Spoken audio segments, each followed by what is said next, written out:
নমস্কার। মাতৃগর্ভে অভিমন্যু পেয়েছিলেন চক্রব্যূহে প্রবেশের হদিশ, কিন্তু সেখান থেকে প্রস্থানের হদিশ জানা ছিল না তার। সেই জন্য তিনি কুরুবংশের বহু সৈন্য হত্যা করে চক্রব্যূহেই মারা যান। আমার এ লস্ট অ্যান্ড রেড রেসিপিসে চলার পথও যেন তেমনই চক্রব্যূহে প্রবেশ। তফাৎ আছে অবশ্যই, কারণ যখন শুরু করেছিলাম তখন জানতাম না এই লস্ট অ্যান্ড রেড রেসিপিস নিয়ে কাজ করতে করতে প্রবেশ করতে জানিয়ে জগতে কিন্তু প্রস্থানের পথ নেই, এতই বড়। তফাৎ কোথায়? মাইকেল মধুসূদন দত্ত মেঘনাদ বধ কাব্যে বলছেন, যথা অভিমন্যু রথী নিরস্ত্র সমরে সপ্তরথী অস্ত্র বলে কভু বা হানিলা রথচূর রথচক্র কভু ভগ্ন অসি ছিন্ন চর্ম ভিন্ন বর্ম যা পাইলা হাতে। অভিমন্যুর ছিল যুদ্ধের পথ। তফাতেই যে আমার এ পথ আনন্দের পথ, অপার বিস্ময়ের পথ, অপূর্ব এক ভালো লাগার পথ। সেই ভালো লাগা, সেই আনন্দ এবং সেই বিস্ময় নিয়ে আজকে শুরু করছি আমার মনের অতি কাছের এই সিরিজটি, হারিয়ে যাওয়া বা অতি বিরল রান্নার সিরিজ। সম্ভবত লস্ট অ্যান্ড রেড রেসিপিসে আজ অবধি করা সব সিরিজগুলির মধ্যে এটি হতে চলেছে দীর্ঘতম। আজকে তার প্রথম পর্ব। আনছি শতাব্দী প্রাচীন রান্না গোরা কালিয়া। মাংসের এই পদটি চলুন শিখি।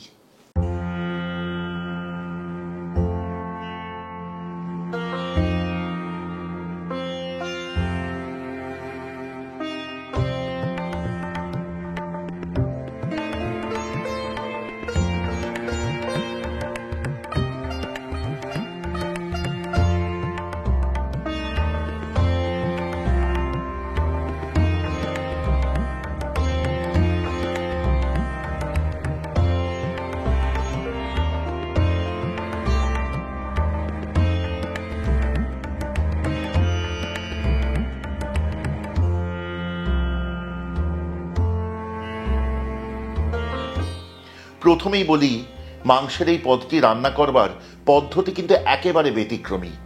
এই রান্নায় আমি যেমনটি বলা আছে তেমন ঘি ব্যবহার করব। তার আগে বলি, এই রান্না পেয়েছি শ্রী বিপ্রদাস মুখোপাধ্যায়ের পাক প্রণালী থেকে। যেহেতু বিপ্রদাস মুখোপাধ্যায় মারা গেছেন 1914 সালে, তাই এই বইয়ের প্রত্যেকটি রান্না কিন্তু 110 বছর অথবা তার বেশি পুরনো হতেই হবে। গোরা কালিয়ায় আমি ব্যবহার করব কেবলমাত্র ঘি, ঠিক যেমনটি বলা আছে। আপনি চাইলে তেল আর ঘি মিশিয়ে করতে পারেন, তবে একটি কথা মনে রাখবেন, রান্নাটির নাম গোরা কালিয়া। সেখানে যদি সর্ষের তেল ব্যবহার করেন তবে কিন্তু রান্নায় সোনালি ভাব আসবে, সাদাটে ভাব থাকবে না। তাই যদি তেল আর ঘি মিশিয়ে ব্যবহার করেন তাহলে অবশ্যই সাদা তেল আর ঘি নেবেন।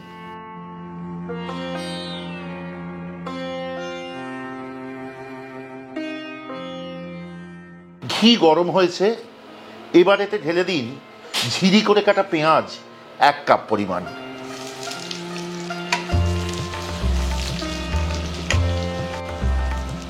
পেঁয়াজ যোগ করবার পর ভাজতে থাকুন ততক্ষণ যতক্ষণ না পেঁয়াজ স্বচ্ছ হয়ে আসে।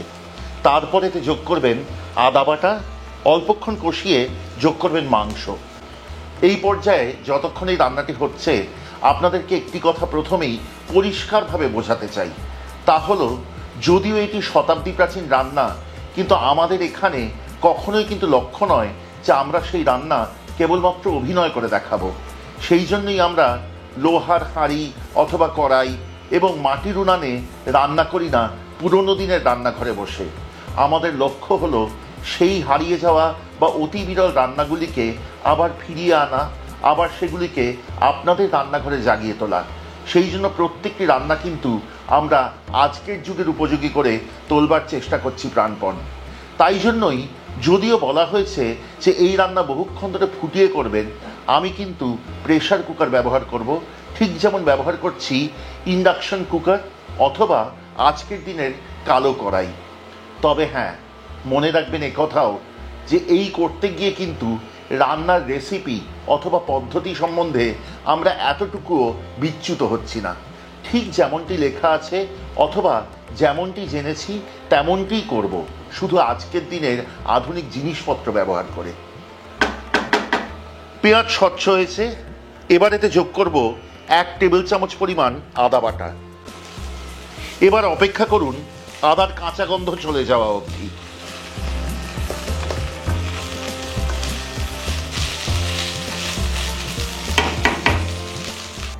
আদার কাঁচা গন্ধ চলে গেছে। এবার এতে যোগ করুন মাংস। আমি নিয়েছি 750 গ্রাম।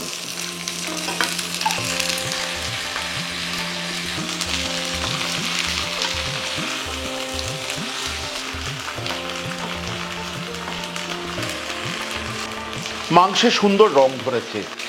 এবার এতে যোগ করুন পরবর্তী কয়েকটি উপকরণ। গোটা 20 দানা গোলমরিচ, 2 ইঞ্চি পরিমাণ দারচিনি, 5-6টি লবঙ্গ, 5-6টি ছোট এলাচ, 1.5 চা চামচ পরিমাণ ধনে গুঁড়ো,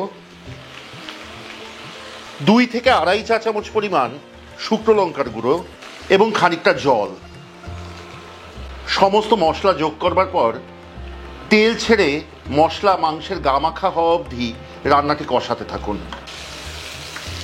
মশলা মাংসের গামাখা হয়ে তেল ভেসে উঠেছে। এইবার এই মাংস প্রেসার কুকারে যাবে।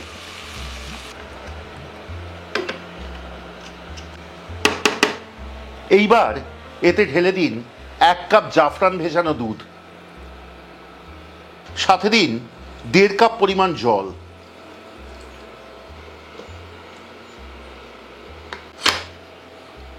আবারও বলছি, মূল রান্নায় কিন্তু এই পর্যায়ে মাংসে জল এবং জাফরান যোগ করে ঢাকা দিয়ে সেদ্ধ করবার কথা বলা আছে, কিন্তু তা সত্যিই সময় সাপেক্ষ। আজকালকার দিনে মানুষের হাতে অত সময় কই। সেই জন্য মূল রান্নায় পদ্ধতিতে একটুও পরিবর্তন না করে আমি প্রেসার কুকার ব্যবহার করলাম।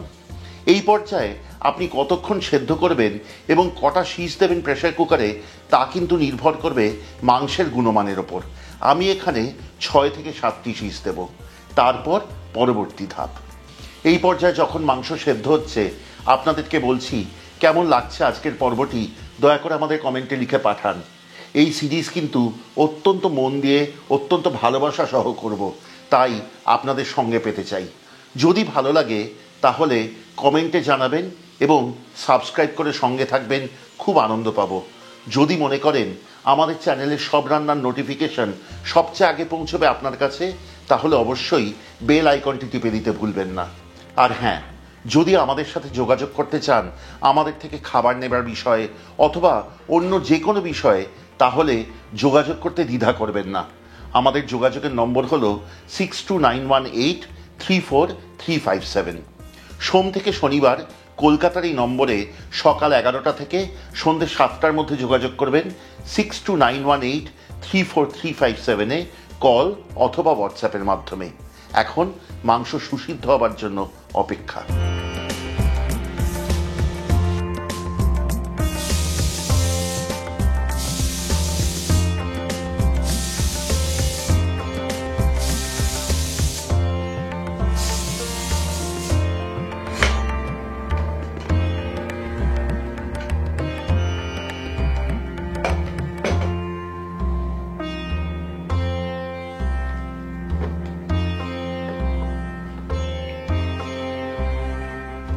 মাংস সুসিদ্ধ হয়েছে।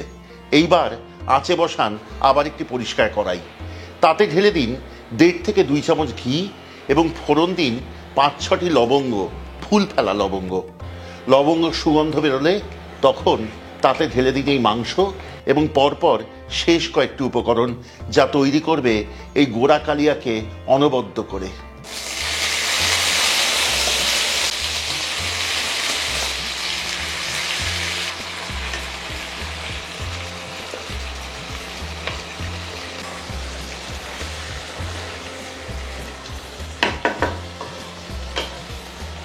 প্রথমে দিন 1 কাপ পরিমাণ দুধের সর বা মালাই, যদি না থাকে আপনি ফ্রেশ ক্রিম ব্যবহার করতে পারেন। এরপর দিন 3 টেবিল চামচ পরিমাণ বাদাম বাটা। আমি এখানে আমন্ড বা কাঠবাদাম ব্যবহার করেছি, কিন্তু আপনি চাইলে কাজু অথবা চিনে বাদাম বাটাও ব্যবহার করতে পারেন। সাথে দিন স্বাদ অনুযায়ী নুন। নাড়িয়ে মিশিয়ে নিয়ে মিনিট 2 আঁচে রাখুন রান্নাটি। তাহলেই প্রস্তুত এই অনবদ্য গোড়া কালিয়া।